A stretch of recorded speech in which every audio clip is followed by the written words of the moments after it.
सभी ने झुकाए माता के चरणों में अपने सर, मांगी देश की खुशहाली की कामना। आपको बता दें कि पंचाल समाज जो इंदौर से चल करके 280 गाड़ियों में 1500 से अधिक श्रद्धालु आज माता त्रिपुरा सुंदरी के मंदिर में पहुंचे और उन्होंने सुबह मंगला आरती का आनंद लिया।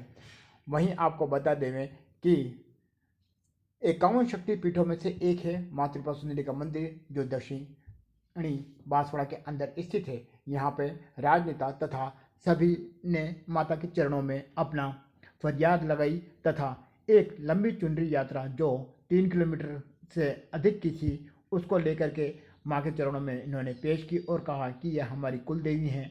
यह श्रद्धालु सब एमपी से आए थे। वहीं मंत्री अर्जुन बामणिया ने भी आज माता के चरणों में अपनी श्रद्धा सुमन अर्पित किए तथा भावुक होकर के वह रोने लगे। और आइए हम नवरात्रि का पावन पर्व है और माता जी के प्रांगण में आप देख रहे हैं इतने श्रद्धालु हैं। कहीं न कहीं हमारे सनातन धर्म में, हमारे हिंदू धर्म में माता जी के प्रति धार्मिक आस्था यात्रियों की है और इस आस्था के अनुरूप 12 महीने में एक बार शारदीय नवरात्रि में ये दर्शनार्थी आते हैं।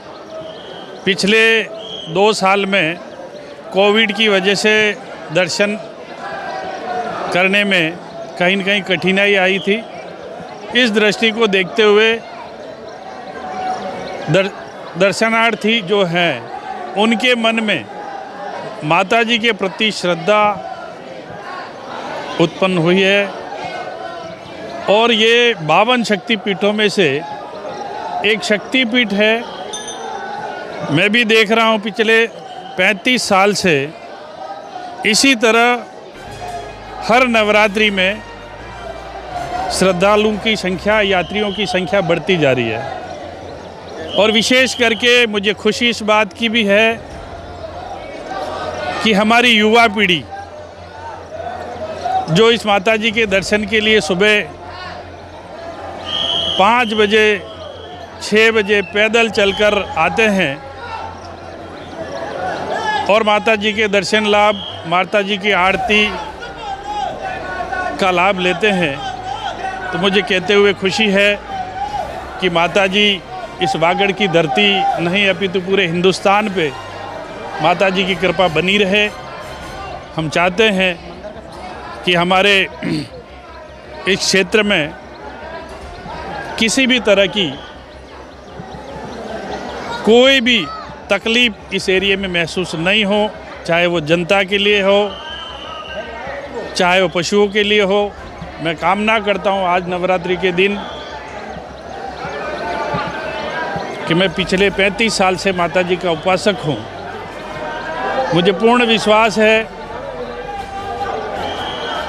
कि माता जी के क्षेत्र में किसी भी तरह से कोई तकलीफ़ नहीं होगी। हमारी सारी जनता सुखी और आने वाले समय में इस क्षेत्र का शांतिपूर्ण भाईचारे से विकास होगा। यही मैं माता जी के चरणों में कहना चाहूँ, निवेदन करना चाहूँ।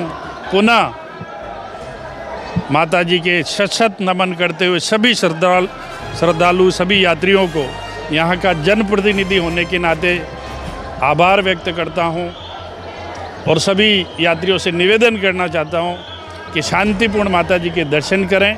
कोई छोटी मोटी कमी हो तो हमारे पंचाल समाज और मेरी तरफ से यहीं छोड़ के जाएं, माता जी के चरणों में छोड़ के जाएं। हम सभी मिलके यहाँ शांति और शुद्धता बनाए रखने में सहयोग प्रदान करें। इन्हीं भावना के साथ में बहुत बहुत धन्यवाद। पुनः माता जी के प्रति जिसकी आस्था है, मैं नहीं मानता कि किसी को कोई तकलीफ़ आई हो।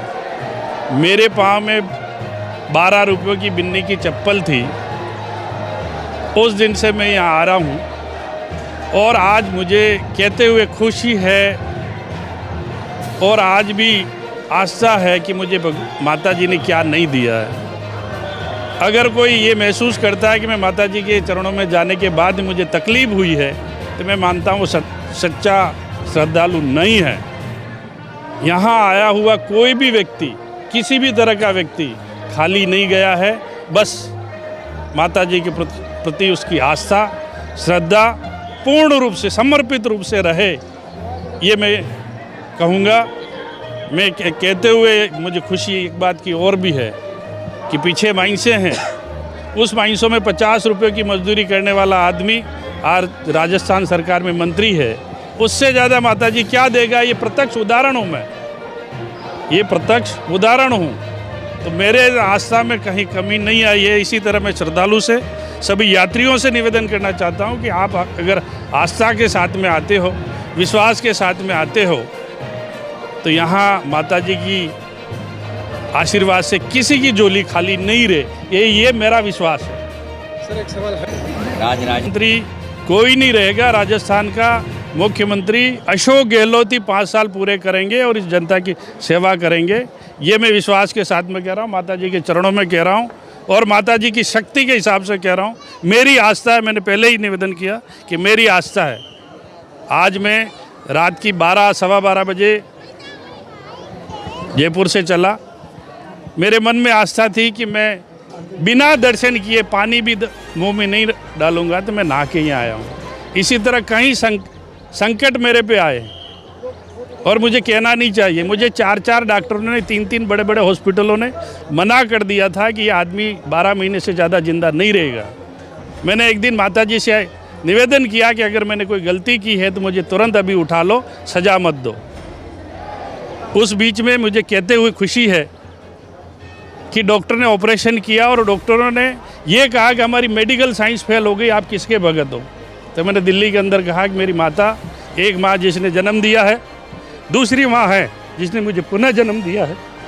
ये बात मैंने उस समय कही थी और आज मैं आपके सामने घोड़े की तरह दौड़ रहा हूँ। इसलिए पुनः मैं कह रहा हूँ कि माता जी जिसके प्रति जिसकी श्रद्धा है उसको कभी खाली नहीं छोड़ती।